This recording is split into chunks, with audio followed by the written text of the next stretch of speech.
பண்ணுமோ பண்ணுங்க. நாங்க போனோம், எங்களையும் புறக்கணிக்கிறாங்க. ஆனா நாங்க வந்தது தெரியலன்னு சொல்றாங்க. நாங்க இத அக்செப்ட் பண்றோம். சரி, அப்ப எங்களுக்கு இன்னைக்கு தண்ணி வர ஏற்பாடு பண்ணுங்க. இல்ல எப்ப கண்டிப்பா வரும். 4 நாளா தண்ணி வரல. டெய்லி வரணும். நமக்கு நானே எடுக்க முடியாதுன்னு உங்களுக்கு நல்லாவே தெரியும். அதுதான் சொல்ல வரேன். நான் எல்லாரையும் வர சொல்றேன். ஆமா ஆமா, ஏச்சி தான் முடிவு எடுக்க முடியும். அது ஓகே. நீங்க சொல்றத வர சொல்றேன். நான் பாஸ் பண்ணிட்டேன். நீங்க ஒரே ஒரு क्वेश्चन மேடம். ஒரே ஒரு क्वेश्चन மேடம். நீங்க கொடுத்துருங்க மேம். நான் கன்வே பண்ணிடுறேன். நான் வந்து நீங்க சொன்ன வார்த்தைகளை நாங்க கன்வே பண்ணிடுறோம். ஓகே. அதுதான் அது ஆதாரம். அதை விட என்னப்பா வேணும் சார்? அதனால மேடம் ஒரே ஒரு क्वेश्चन சார். நீங்க சொன்ன சார், நான் உங்களை எதுவும் பேசல சார். உங்களை யாரையும் நாங்க எதுவும் பேசல. நீங்க வெயிட் பண்ணுங்க சார். வெயிட் பண்ணுங்க. அப்படியே நீங்க எதுவும் உங்களை நாங்க டிஸ்டர்பன்ஸ் பண்ணல. உங்களை எதுவும் பண்ணல.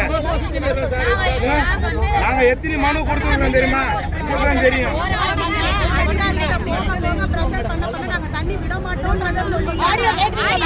ஆடியோ கேக்குறீங்களா? ரேகா மேடம் வந்து என்ன தெரியாதா? அவங்க பேசுறது ரெக்கார்டு எல்லாமே இருக்கு. அவங்க என்ன சார் பப்ளிக் என்ன அவங்க வந்து மனிதா பார்க்கறது. முஸ்லிம் சார்கிட்ட நாங்க கொடுத்துட்டு வந்து அவர் நாங்க 4 பேர் தான் போனோம்.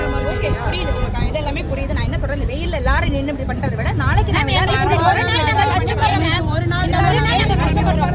நாங்க கேட்டுறோம். நாங்க நாளைக்கு வர சொல்றேன். நீங்க வந்து பேசுங்க. பேச்சு வந்து நாளைக்கு நீங்க வர வரையும் நாங்க இங்க இருக்கிறோம் மேடம். ஒண்ணும் பிரச்சனை இல்ல. எழுதி என்ன பண்ணணும்? எல்லாருக்கும் இன்ஃபர்மேஷன் நான் பாஸ் பண்றேன். இதோ இவருக்கு ரெக்கார்ட் பண்ணிட்டு இருக்காங்க. இதுக்கு மேல நான் என்ன